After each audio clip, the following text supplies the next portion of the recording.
listeners. So, Yes, indeed, baby. Yes, indeed.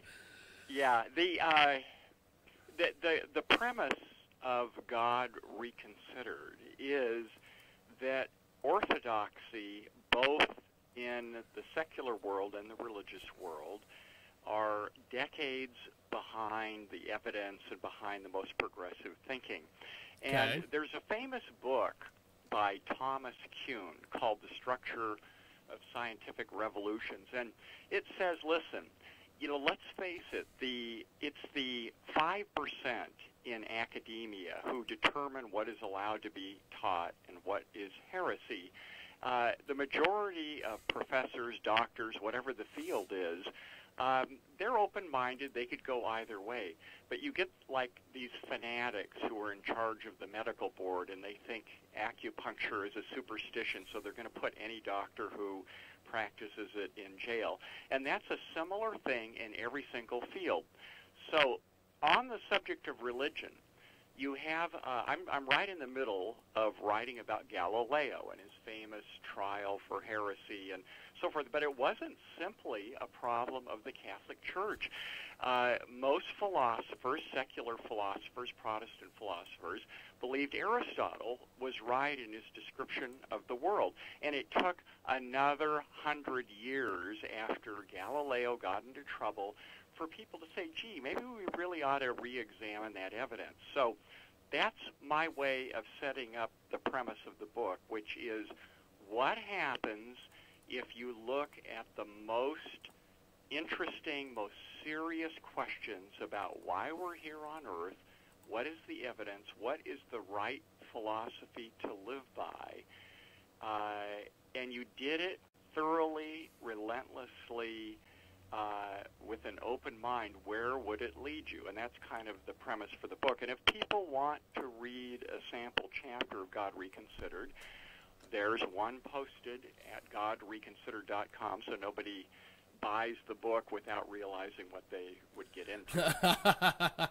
Now, Scott, why did you decide to write this book?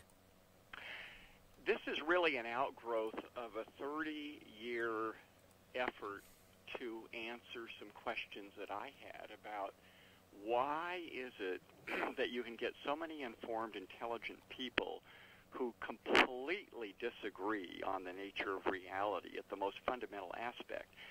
And I had grown up as a Mormon kid in suburbia in the 1950s and 60s, and it was a nice little cocoon, and it had an explanation of reality that seemed to work pretty well, and I was comfortable with.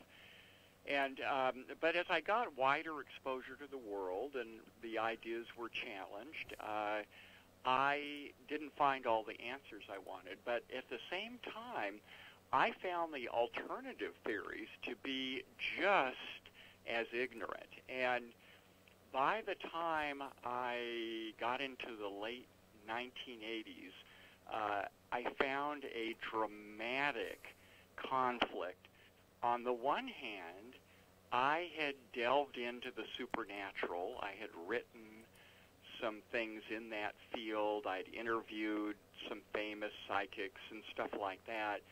And I had heard from some trustworthy sources some very hair-raising accounts. And I thought that there was a case to be made for the supernatural.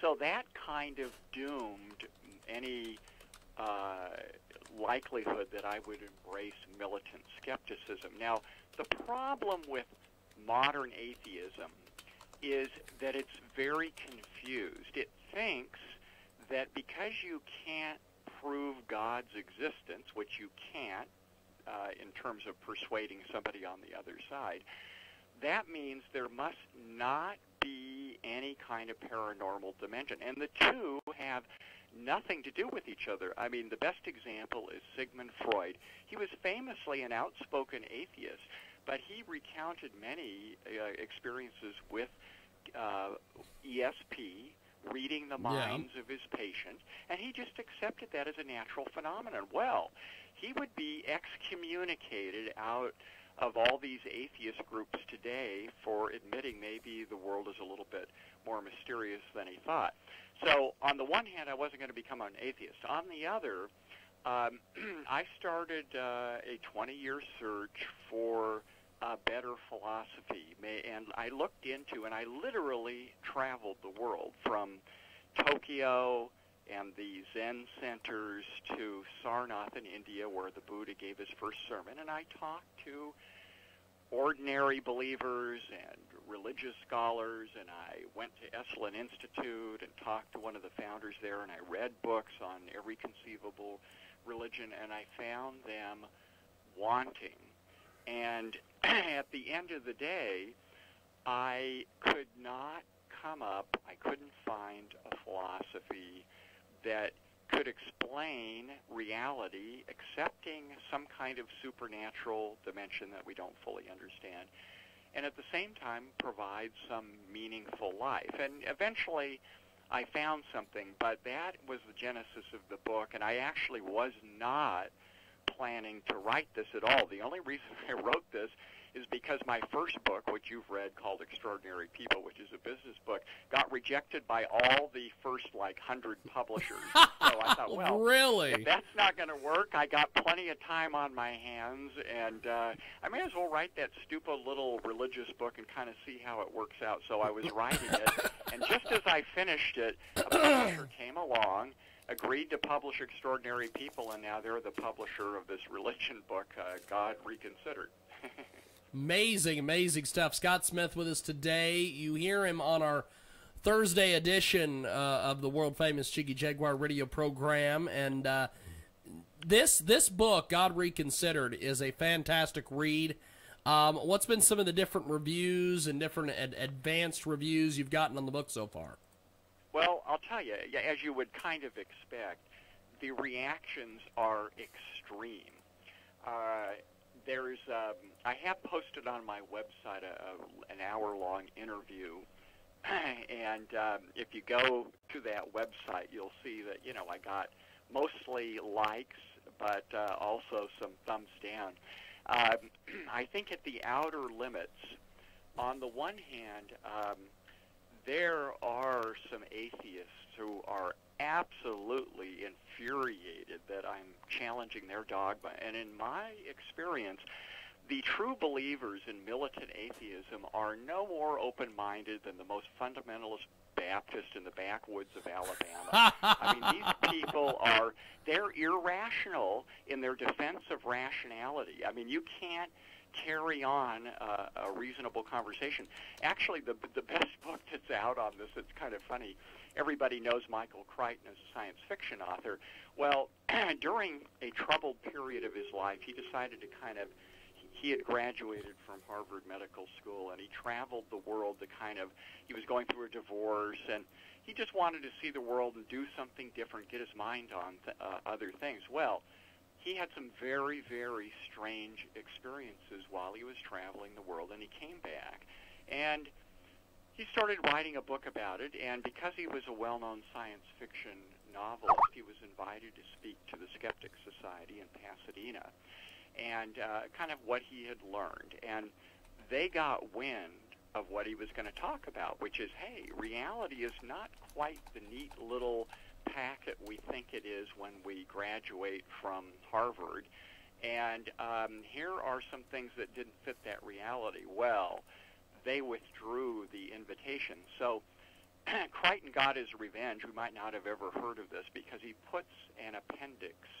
at the back of his book Travels, which you can get at any bookstore, which is the speech he was planning to give. And he makes his argument that the world is a much stranger place. Now, today, I cannot, for the life of me, understand why secularists aren't more open to this idea, because string theory with 10 different dimensions of reality and all this kind of stuff, to me, there's no more evidence for that than there is the supernatural, and probably even less. I mean, it's just a theory, and yet the secularists are eager to embrace that, and not anything that they think is tainted with religion. So on the one hand, I've had some angry atheists. I had Also, I had a good friend of mine whose name shall remain unmentioned, who's a very devout Catholic, give me a 2-word review, which was absolutely shocking. So that's kind of the fundamentalist reaction to that. On the other hand, I'm happy to say, so far, even though this book is going to be censored by most New Agey, so-called open-minded spiritual websites where it might otherwise be reviewed, and these people are open-minded except if you criticize any particular religion. That's forbidden. So they're tolerantly intolerant about my point of view. But I have had a number of readers tell me that they started reading the book and couldn't put it down. I had one person tell me they've listened to my interview on my website, godreconsidered.com, 4 times. So I've got a message that is resonating for spiritual seekers. It's not for everybody. In the foreword, I warn people, don't read this book unless you're open-minded. And, of course, it's kind of like pornography on cable. You know, the people who are most outspoken are the ones who could just turn off the damn channel, you know. But, no, they're offended by the fact that this thing is polluting the airwaves, you know. So I'm kind of, I guess, a spiritual pornographer in the opinion of my enemies, but we'll see how it works out. It's only been out a few weeks, and I was out of the country for 1 week of that. We've got Scott Smith with us today. Scott, I appreciate you making time for us today. We got to move along, but I will definitely see you Thursday, my friend. I appreciate it. Thank you much. Scott Smith with us today. That was a fantastic, fantastic piece.